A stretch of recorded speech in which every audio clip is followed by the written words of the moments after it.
Hello class 9 viewers. तो आज मैं आप लोगों का ग्रेविटेशन चैप्टर 10 का बहुत ही अच्छा टॉपिक लेके आई हूँ, जो कि है how Newton guess inverse square law. Newton ने इनवर्स स्क्वायर लॉ कैसे गेस किया। सबसे पहले तो आप जानना चाहेंगे कि इनवर्स स्क्वायर लॉ है क्या। तो जो न्यूटन ने अपने यूनिवर्सल ग्रेविटेशनल लॉ में जो ये कहा था, सेकेंड पॉइंट जो कहा था कि F is inversely proportional to the distance between the two masses.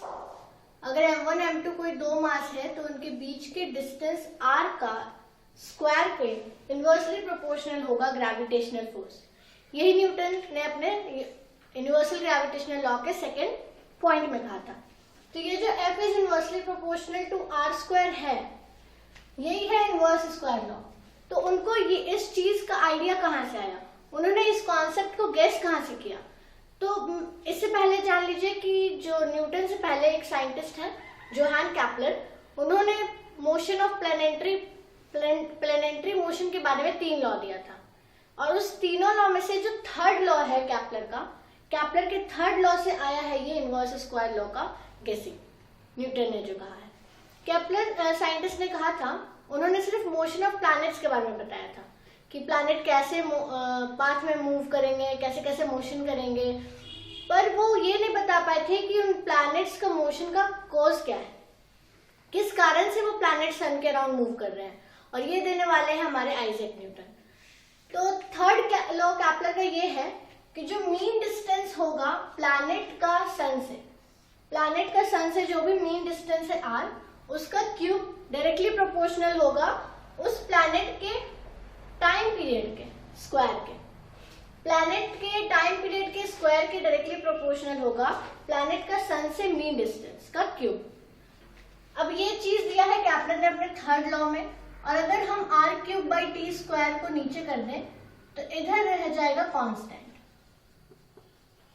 क्योंकि जब हम इस प्रोपोर्शनैलिटी कांस्टेंट को हटाएंगे तो एक कांस्टेंट आएगा इक्वल टू में, और जब हम लोग t² को नीचे भेज देंगे यहां से तो r³/t² हमको मिल जाएगा कांस्टेंट।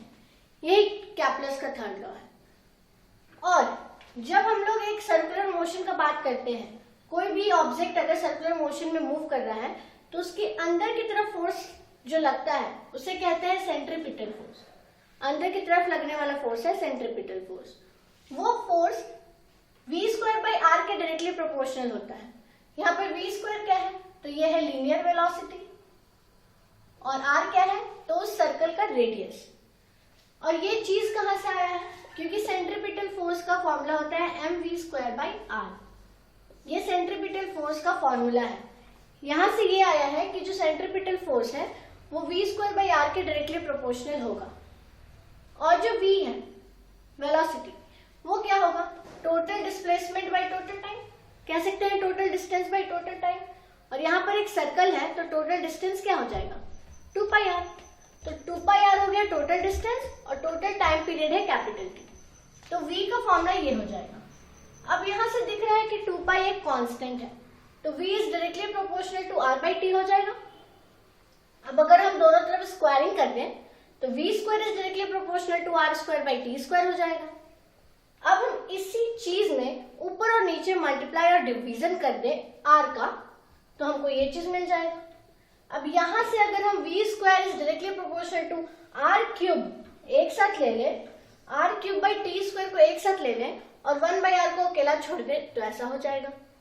अब यहां से जो r³/t² है कैपलर के अकॉर्डिंग ये एक कांस्टेंट है, तो इसे भी हम लोग प्रोपोर्शनली कांस्टेंट में मर्ज कर देंगे। और मर्ज करने के बाद बच जाएगा v² is directly proportional to 1/r, मतलब v² is inversely proportional to r।